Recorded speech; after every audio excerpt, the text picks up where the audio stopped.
بسم الله الرحمن الرحيم السلام عليكم ورحمة الله وبركاته كلنتي وعنا وناكسن ولا لها خالق جنالكي ku xiran waa idin salaamo meel walba caalamka ka joogtaan kusoo dhawaada janaalkayga shugur laba ku toos gacmo furan iyo waliba qalbi saafi ah maanta iyo fiideo cusub walaalayga qaaliga ah fiidiyaan waan uga faa'iideysanayno barnaamijkii aan intaan ba idin waday ee ahaa make up classka ee waliba dadka bilowga ku ah make upka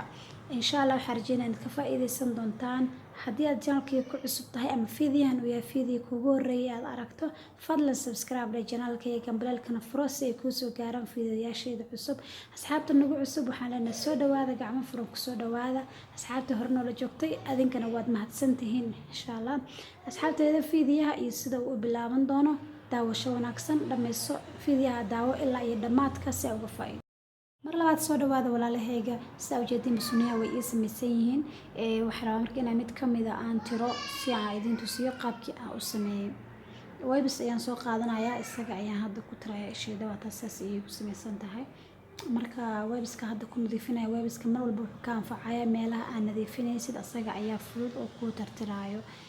wajiga xataa waa lagu nadiifiyaa markii aan make up marinaysid marka walaalahayga qaaliga wax hadda waa aan tirtirnay ishii oo dhan kadib waxaan sameynayaa waxaan soo qaadanayaa brushkii waan ku tirtirayaa insha Allah waan ku shanleynayaa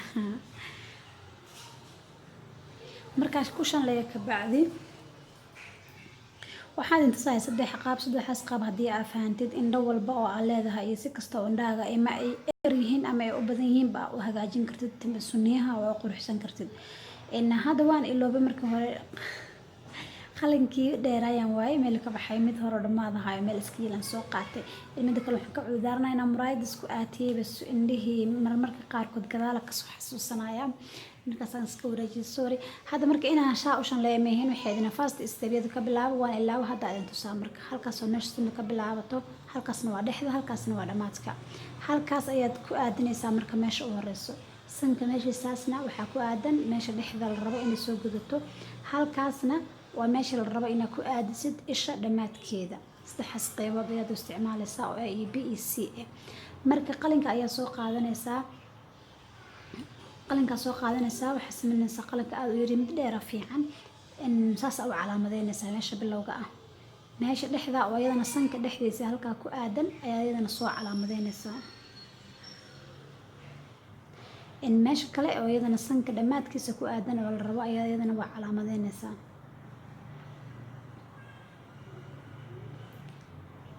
kadib waxaad sameynaysaa marka u kala calaamadeysay waad isku daraysaa saas ay ku fududeynaysaa marka in ishaadu ay si qurux badan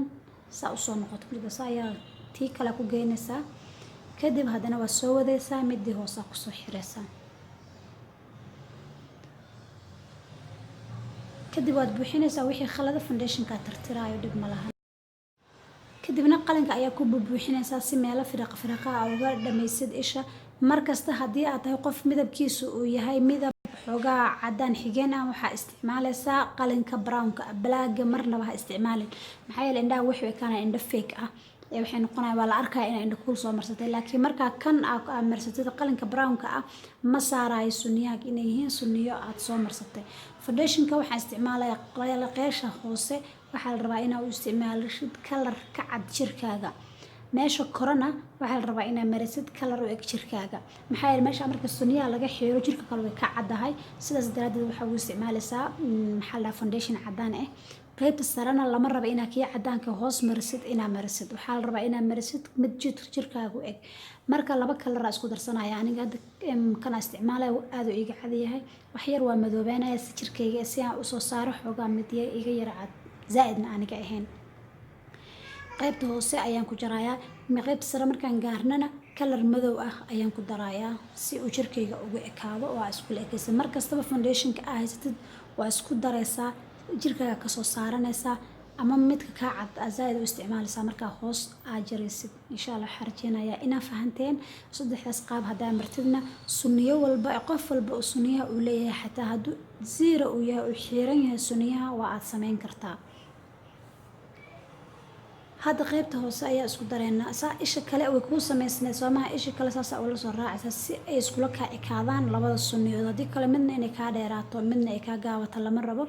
marka saas iskugu soo xiraysaa sunniyaha korna waa iskaga xiraysaa hoosna waa iskaga xiraysaa kadib waxaa kuu soo baxay sunniyo isla eg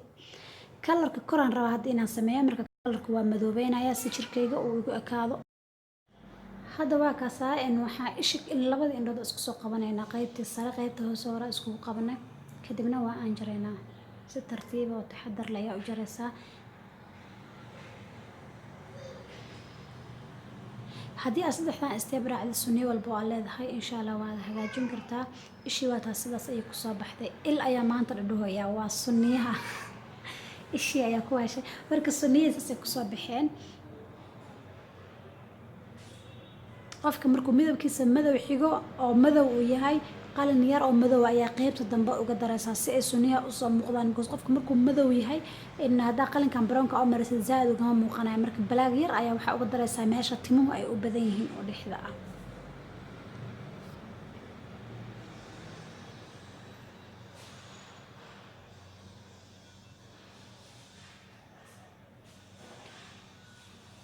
waa isla sii ekeenaynaa sunniyihii ishaas xogaa meesha dhexda waxa uga yaala nabar soo markastaba inay hoos jirtaa la moodaa laakiin ishana mar walba saxmanto oo sida saxda noqoto hadda marka waxa sameynaynaa tiishka waxa soo qaadanaynaa isha meesha hore ee bilowga ah waxaan ka soo tirtiray waybiska isticmaalay laakiin badanaa waxaa fiican inaad isticmaashid buraashkana hadda dhawaa ku dhameynaa waqtiga dheeraanayo marka qaybta hore ee afka ah ayaad buraashka saa u marinaysaa si uga tirtirtid xariiq jimihii qalinka oo aysan u noqonin wax qalin lagu simay ay noqdaan wax maxaa la dabiici oo natural sameysmo inay yihiin waxa baabi'inaysaa sadarada oo qalinka ayaa ka baabi'inaysaa kadibna isha inta ku aadan ayaad jaraysaa si ay isha toos iskugu ekaadaan oo wax ka dheeraada aanay u yeelanin meesha ugu dambeyso isha ku dhamaatana waa aad ka jaraysaa wixii ku zaa'idaha ku jaraysaa intaas ugu aadisid ayaa wixii ku zaa'ida ka jaraysaa walaalayga waa kaasaas ayay easy u tahay markii aad muqto walaalayga qaaliga ah hadda waan soo dhameynay sunnida waa taas sidaas iyo noogu soo baxday in maxaa rajaynaynaa ka faa'iido doontiin waa saddex step raacdiin si ay indhaha maxaa la dhahaa si qurux badan insha Allah u samaysatiin waxyaabaha yaryar oo foundationka ku haray baan hadda ka sii dhameystirayaa in foundationkii ayaan rabaa hadda inaad foundationkan laakiin hadda muhiim maahan kan marsi waxa oo muhiim ah hoos ina color ka cad marisid korna color jirkaaga u eg ina marisid baa muhiim ah in colorada aqda foundationka color badan uu leeyahay mar walba foundationka adag isticmaal kan jileeca ma fiicna sunniya in lagu saxo marka waxaan rajaynayaa insha Allah inaa fahanteen walaalayga qaaliga ah in wixii su'aal oo qabtiin waa soo weydiin kartaan aad channelka ku cusub tahay fadlan subscribe dhe fiidiyana like saar share gare oo asxaabtaada la wadaag si ay iyagana uga faa'iidaan inta aan fiidiyana fiidixii ku kulmi doono nabadgelyo